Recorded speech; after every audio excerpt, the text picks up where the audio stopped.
जय गुरुजी संगत जी। वीडियो को लाइक कीजिए, चैनल को सब्सक्राइब कीजिए और बेल आइकन को प्रेस कीजिए ताकि आपको लेटेस्ट वीडियो की जानकारी अच्छे से मिल सके। जय गुरुजी संगत जी। गुरुजी का अनंतम अनंतम शुक्राना।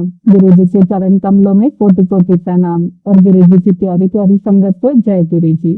संगत जी, शुक्राना गुरुजी का चैनल पर आप सभी का हार्दिक स्वागत है। संगत जी, अगर आप चैनल पर पहली बार आए हैं तो चैनल को सब्सक्राइब जरूर करें ताकि गुरुजी के प्यारे सत्संग मिस ना हो जाए। गुरुजी की कृपा से सत्संग साझा करने वाले का और सुनने वाले का दोनों का भला होता है। संगत जी, सत्संग में जय गुरु जी लिखकर अपने प्यारे गुरु जी के दरबार में अपनी हाजिरी जरूर लगाएं। संगत जी, आज का सत्संग बहुत प्यारा है, बहुत खास है। गुरु जी की प्यारी संगत का सत्संग है। सत्संग सुनने से पहले आप सभी से रिक्वेस्ट है, सत्संग अंत तक सुने, पूरा सुने, भक्ति भाव के साथ सुने और गुरु जी की ब्लेसिंग्स प्राप्त करें। संगत जी, अगर आप भी अपना सत्संग शेयर करना चाहते हैं तो सुंदर लिखावट में हिंदी में ईमेल आईडी और व्हाट्सएप पर शेयर कर सकते हैं। हमारी कॉन्टैक्ट डिटेल्स डिस्क्रिप्शन बॉक्स में दी हुई है। संगत जी, आज का सत्संग जो नोएडा से कमल सिंगला अंकल का है, जिनका परिवार पर गुरु जी की बड़ी अनुकंपा रही और उनकी हर समस्या का हल मिल ही जाता है। तो आइए हम भी अंकल का सत्संग सुनकर गुरु जी की अनुकंपा प्राप्त करें। जय गुरु जी। इस ग्रह पर सबसे कठिन कार्य गुरु जी के साथ अपने अनुभवों को शब्दों में पिरोना है। उनको देखने या मिलने का कोई पर्याय ही नहीं है। उसके बाद ही आपको अनुभव होता है कि वह कौन है और इनमें कितनी अद्भुत प्रतिभाएं हैं। तुरंत इनके दर्शन सरल नहीं है, वह तो इनको निश्च करने पर ही संभव है। अनेक बार उनको दर्शन करने की बनी हुई योजनाएं सफल नहीं हो पाती हैं। इसके विपरीत यदि वह चाहे तो वह आपको किसी कहानी से भी बुला लेते हैं। मुझे दोनों ही अनुभव हुए हैं। गुरु जी का भक्त बनने के कुछ दिन उपरांत ही मैंने अपनी अनुभूतियों का उल्लेख अपने मित्रों से किया, जिनके साथ रोज 10 से 15 घंटे बिताया करता था। उन सबसे सुनकर बहुत अचंभा हुआ और उन्होंने गुरु जी से मिलने की आकांक्षा व्यक्त की। उनकी इच्छा के अनुरूप मेरी और उनके गुरु जी के दर्शन करने की चाहत किसी न किसी कारण 5 महीने तक चलती रही। पर दर्शन करने में समर्थ रहे और जब संभव हुआ तो अपने जीवन के हर प्रश्न पर गुरु जी के दया से वह अति कृपाल थे। अंत में गुरु जी ही अपने पास बुलाते हैं और इसे एक दिन गुरु जी ने परोक्ष में कर दिखाया। मैं बाहर जहाँ पर व्हीकल स्टडी किए जाते थे अपने उस मित्र की प्रतीक्षा कर रहा था। एक गाड़ी वहीं आकर रुकी। मैंने उसे अपना मित्र सोचकर कि मेरा मित्र इस गाड़ी में है, मैंने उसे खालिस्तान का मार्ग दिखाया। तब मैंने देखा कि इसमें मेरा मित्र नहीं है। एक नवविवाहित जोड़ा यात्रा कर रहे थे। उन्होंने शालीनता से प्रश्न किया कि क्या ये पिछला रेस्टोरेंट के लिए गाड़ी यहीं पार्क करना है। मैंने क्षमा याचना करते हुए उन्हें बताया कि वह स्थान पे इसी रास्ते पर कुछ और दूरी पर है। यह स्थान गुरु जी की संगत की कार खड़ी करने के लिए है और मैं वास्तव में अपने इस मित्र की प्रतीक्षा कर रहा था। इस बात के बाद वो दोनों अपने मार्ग पर चले गए। थोड़ी देर में दोनों वापस आए और उन्होंने जानना चाहा कि क्या वो गुरु जी के दर्शन कर सकते हैं। मैं हैरान रह गया। यह नवविवाहित जोड़ा अपनी प्लान्ड इवनिंग एंटरटेनमेंट के स्थान पर ना बिताते हुए एक गुरु के मंदिर में व्यतीत करना चाहता है, जिन्होंने अभी 6 मिनट पहले ही छीना था। उन्होंने गुरु जी के दर्शन का लाभ उठाया और बहुत संतुष्ट होकर गए। गुरु जी किस प्रकार अपने भक्तों को अपने पास बुलाते हैं वो तो वही जानते हैं। ऐसा ही एक सत्संग में आपसे सुनाता हूँ कि किस प्रकार से गुरु जी ने रक्षा की। जब से मैंने गुरु जी के पास आना स्टार्ट किया, हर दर्शन के एक विशेष आनंद होता है। उनके यहाँ पर बिताया हुआ वो समय एक दिन मेरे जीवन का सबसे रोमांचक पल होता है। गुरु जी हमें बहुत कुछ देते हैं। इस लंबी लिस्ट में उनका संरक्षण भी है। गुरु जी की छाया में प्राप्त सुरक्षा अनुपम है। हमें गुरु जी के पास आते हुए कुछ महीने ही हुए थे जब मुझे एक दिन बहुत तेज बुखार हो गया। हालांकि मैं दवाई कम ही लेता हूँ, पर उस दिन मुझे बहुत हाई डोज की मेडिसिन लेनी पड़ी, परंतु इससे कोई फायदा नहीं हुआ और ना ही मेरे माथे पर गीला कपड़े रखने से कोई लाभ। मेरी माँ ने तब मुझे अपने पास रखने के लिए गुरु जी का स्वरूप दिया। उस स्वरूप को रखते ही मेरा बुखार कम हो गया और टेम्परेचर नॉर्मल हो गया। गुरु जी के स्वरूप ने मुझे तुरंत लाभ पहुंचाया। एक बार यूनिवर्सिटी में मुझे अचानक बहुत तेज पेट दर्द हुआ। उसके साथ ही मुझे उल्टी भी हुई और जी मचलाना शुरू हो गया। तब तक मेरे दोस्त मुझे घर लेकर पहुंचे। मेरे पापा जी गुरुजी के यहाँ जा चुके थे। मेरे दोस्त ने मेरे पापा के पास आने तक रुकने का निर्णय लिया, पर मेरी लगातार स्थिति को देखकर उन्होंने मेरे पापा को फोन किया, क्योंकि 2 घंटे तक इनकी प्रतीक्षा करना ठीक ही लगा। मुझे पास के ही अस्पताल में ले गए। मेरा टेस्ट करने के बाद डॉक्टर ने मुझे 2 इंजेक्शन और कुछ दवाइयां देकर घर जाकर रेस्ट करने के लिए कहा, किंतु उससे मुझे कोई लाभ नहीं हुआ। वहीं इधर मेरे पापा ने गुरुजी को मेरी स्थिति से अवगत किया। जल्दी जाने की आज्ञा ली। गुरुजी ने उन्हें ग्लास में जल में नींबू का रस डालकर मुझे पिलाने को कहा। मैंने वैसा ही किया। मेरी मम्मी पापा के घर पहुंचने तक मैं ठीक हो चुका था। कुछ साल बाद मुझे फिर से बुखार ने घेर लिया। जब 2 दिन तक शाम को तापमान 103 चढ़ना लगा, मुझे डॉक्टर को दिखाना आवश्यक हो गया। एक डॉक्टर ने मुझे कुछ मेडिसिन दी। इनसे लाभ ना होने पर सिर्फ टेस्ट ही करवा कर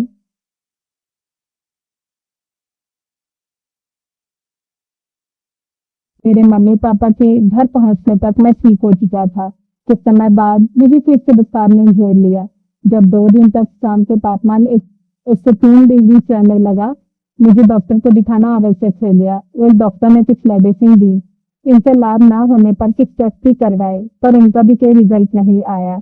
एक अन्य डॉक्टर ने दवाइयों में कुछ चेंजेस किए और उससे भी कोई सुधार नहीं हुआ।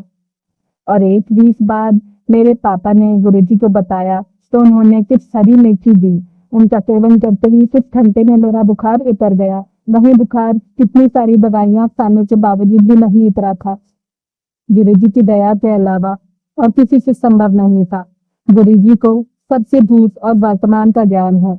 हमारी दृष्टि तो सीमित है और आगे क्या होने वाला है इसका हमें ज्ञान नहीं है। पर एक बार गुरुजी की शरण में आने के बाद और अपना जीवन इनको समर्पित करने के बाद वह हमारे भविष्य का भी ध्यान रखते हैं। एक बार गुरुजी ने मेरे पापा को बताया कि मेरी माँ और मेरे ऊपर संकट आने की संभावना है। गुरुजी को कुछ आभास हुआ होगा और वो इससे बचाव के लिए उपाय कर रहे होंगे। अगले दिन दोपहर को मैं अपनी गाड़ी में बाजार जा रहा था, जो करीब 1.5 किलोमीटर दूर था। रास्ते में एक बहुत बड़ा चौराहा आता है। उसे क्रॉस करते हुए मेरी बाईं ओर से आती हुई एक बाइक से जोर से टक्कर मारी। मेरी गाड़ी को ऐसा झटका लगा कि वह रास्ते के बीच में बने हुए डिवाइडर पर जा टकराई। मेरे ऊपर कांच के छोटे छोटे टुकड़े बिखरे हुए थे। जब मैंने सामने का कांच देखा तो साबित था। फिर मुझे आभास हुआ कि वह टुकड़े खिड़की के टूटने से बिखरे थे। मैं उतरकर बाइक के पास गया तो वहां खड़ी भीड़ ने मेरे साथ सांत्वना दी। यद्यपि मैं बड़ी गाड़ी चला रहा था, मैंने चालक के नंबर लिए। उसके कुछ मित्र उसको आकर ले गए। मैंने भी आगे जाने का निर्णय लिया। मुझे लग रहा था कि गाड़ी शुरू नहीं होगी, पर पहले ही बार चाबी घुमाने से तो चालू हो गई। मैंने बाजार जाकर अपना कार्य भी किया और जब घर पहुंचकर मैंने स्नान किया तो देखा कि मुझे खरोच तक नहीं आई थी। गुरुजी की दया से सांस के टुकड़ों से मुझे कहीं चोट नहीं आई थी।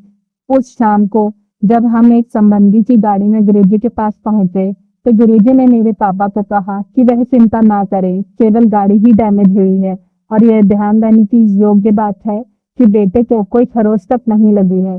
कार को देखकर यह विश्वास नहीं हो रहा था कि कोई इसके चालक को कोई चोट ही नहीं लगी हो। गाड़ी को बहुत अधिक नुकसान हुआ था। उसका पूरा बायां हिस्सा बदलना पड़ा। उसको ठीक होने में 10 दिन का समय लगा। केवल गुरुजी ही ये सुरक्षा दे सकते थे और कोई नहीं। विंटर्स में एक शाम को गुरुजी के यहाँ जाते हुए जब मैं गाड़ी चला रहा था, अचानक ब्रेक ने काम करना बंद कर दिया। अगर ये नोएडा से दिल्ली जाते हुए व्यस्त यातायात में हुआ होता तो निश्चित ही घातक होता, पर यह घटना एक रेड लाइट पर हुई जब गाड़ी बहुत धीमी थी। आधे रास्ते तक जाने के बाद हम ना तो वापस जाकर कोई व्यवस्था कर सकते थे और ना ही आगे बढ़ सकते थे। उस समय शाम के 6:30 बजे रहे होंगे। अंधेरा हो गया था और ठंड का मौसम के कारण किसी मैकेनिक के मिलने की आशा भी बहुत कम थी। परंतु संयोग से हमें एक मिस्त्री मिल गया जो घर जाने वाला था। उसने मदद भी करी। गाड़ी की बैटरी से बत्ती लगाकर वह कोई आधे घंटे तक उसमें कमी ढूंढने की असफल कोशिश करता रहा।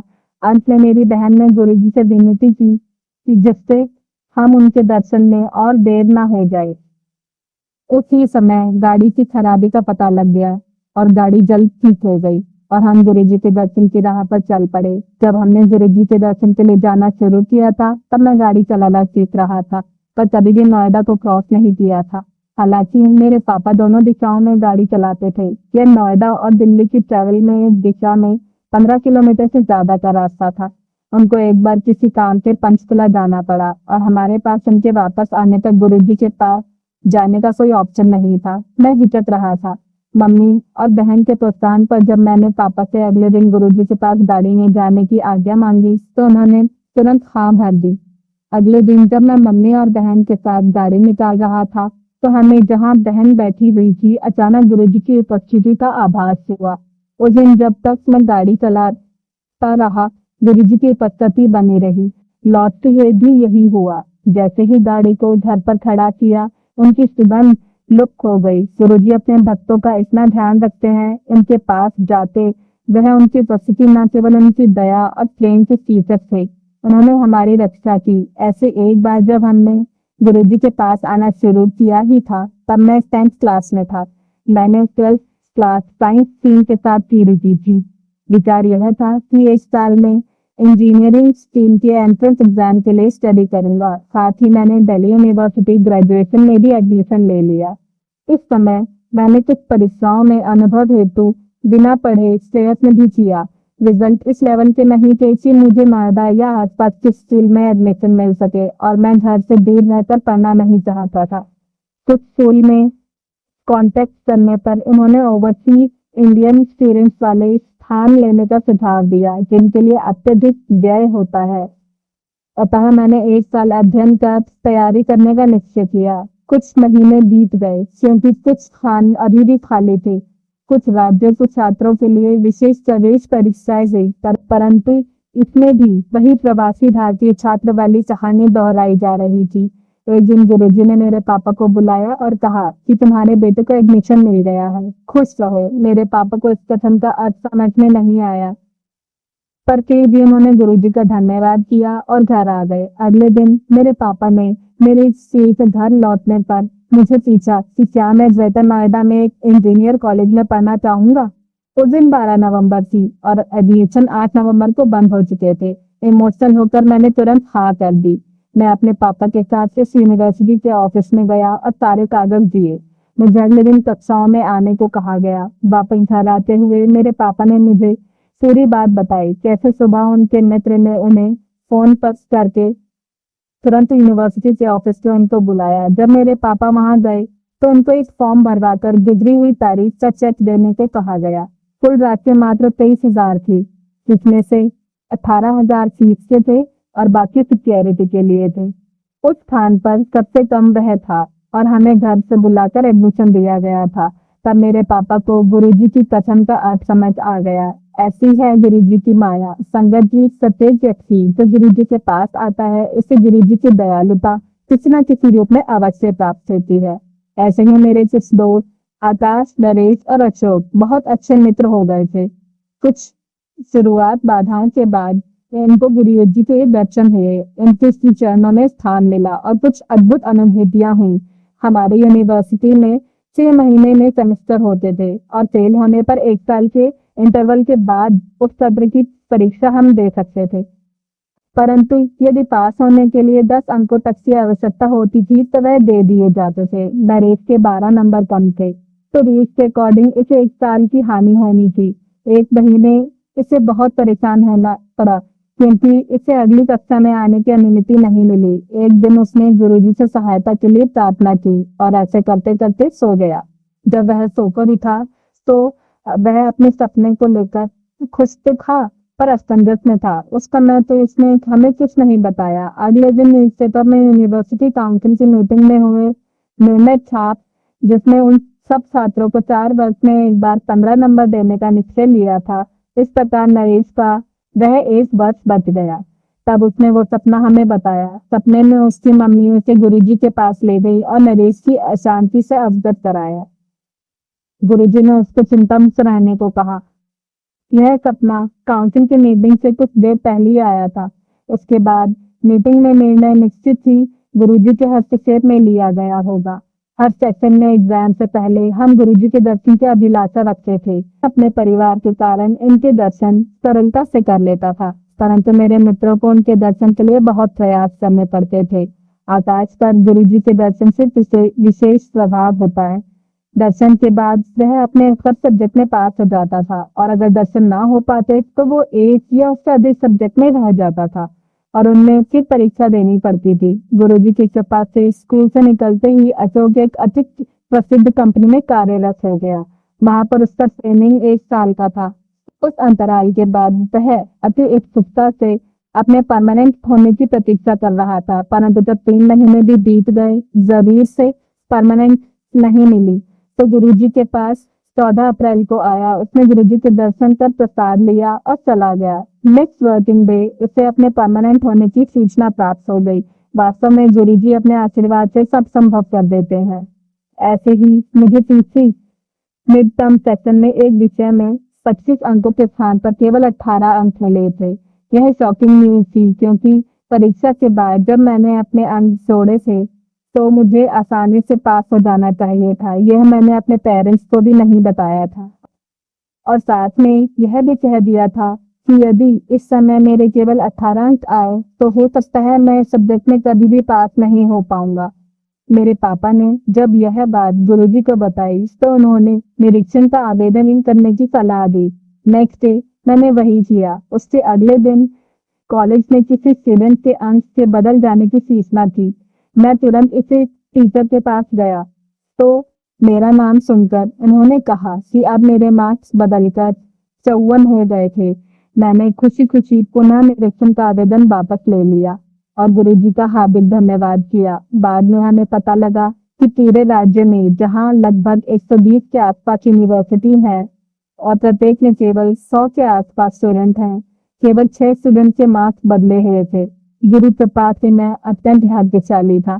मेरे थोड़े से एक्सपीरियंस से गुरुजी की असीम क्षमता और निस्वार्थ भाव से अपने फॉलोअर्स को सदा शरण देने की परंपरा प्रत्यक्ष होती है। जब भी कोई भक्त अपनी परेशानी में गुरुजी से प्रार्थना करता है तो गुरुजी सदा उसकी सहायता करते हैं। यह जीवन गुरुजी को समर्पित कर दे। वह तो प्रेम और स्नेह के अंतहीन स्रोत है।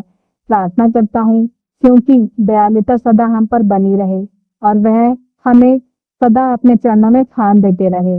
ओम नमः शिवाय। शिव जी सदा सहाय। ओम नमः शिवाय। गुरु जी सदा सहाय। जय गुरु जी। शुक्राना गुरु जी।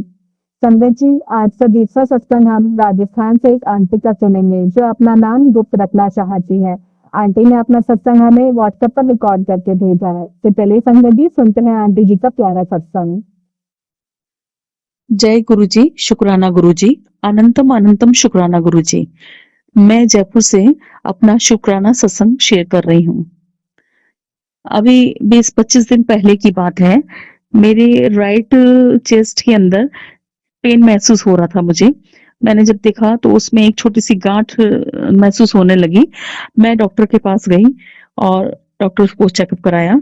बड़ी ही मैं डर गई थी, क्योंकि कुछ दिन से मुझे कैंसर के सत्संग आ रहे थे मेरे सामने, तो मुझे बड़ा डर लग रहा था कि कहीं ये गांठ जो है कैंसर की गांठ नहीं हो। जब मेरा जो उसका गांठ के लिए एफएनएससी टेस्ट किया गया तो उसकी रिपोर्ट में मैं गुरुजी से प्रार्थना कर रही थी कि गुरुजी सब सही लाना, मेरा जो भी कष्ट है उसको छोटे में ही काट देना। तो रिपोर्ट में एकदम नॉर्मल आया और उसमें जो है वो एक जनरल गांठ थी। मैंने गुरुजी का बहुत बहुत शुक्रिया किया, बहुत बहुत धन्यवाद किया कि गुरुजी आपने मेरे कष्ट को जो है बहुत छोटे में काट दिया। उसके बाद डॉक्टर ने मुझे दवा लिखी थी। उस दवा से जो दर्द था वो तो 1-2 दिन में ही मेरा खत्म हो गया था और गांठ जो है अभी लगभग पूरी खत्म सी हो गई है। तो गुरुजी ऐसे हैं हमारे जो अपनी संगत का जो है इस तरह से कल्याण करते हैं।